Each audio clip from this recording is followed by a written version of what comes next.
Mummy શું વાત છે? સરસ સરસ સુગંધ આવે છે. શું બનાવ્યું છે?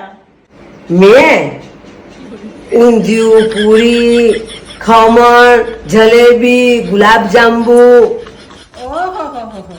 બેન ને જીજાજી આવે એટલે તો તમે જબરા જબરા પકવાન બનાવી ખવડાવો છો. તને બહુ જલન થાય છે. ઓહો હો હો. અને જ્યારે મારા પિયર વાળા આવે ત્યારે તો ખાલી કઢી ખીચડીમાં જ પતાઈ દો છો. એક કામ કર, તારા પિયરથી બધું હારું હારું ભરી લાય, એટલે હું તારા ભાઈને ભાભીને હું હારું હારું બનાવીને ખવડાવું. ઓહો, તો બેન ને જીજાજી શું બધું લઈને આવે છે? એ આગળની દીકરી છે, એનું ખાઈને મારે નરકમાં જવું છે. તો શું આ વહુના પિયરનું બધું ખાઈને તમે સ્વર્ગમાં જવાના છો? વર્ષો જૂની પ્રથા છે કે વહુના ઘેરથી લાવીને ખાવાનું અને દીકરીને આપવાનું. મમ્મી, મારા ઘરથી બધી વસ્તુ આવશે તોય શું થવાનું હતું?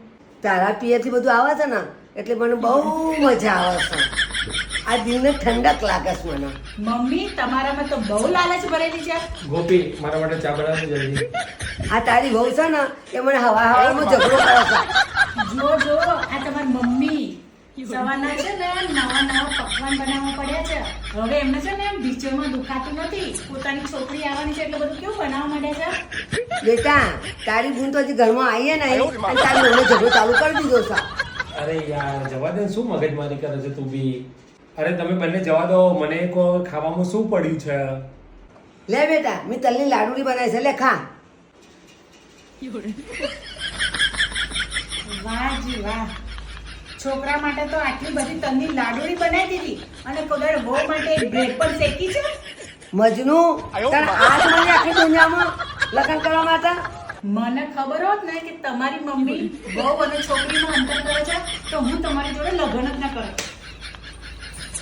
ગોપી શું મમ્મી યાર, તે એને બિચારી નારાજ કરી દીધી.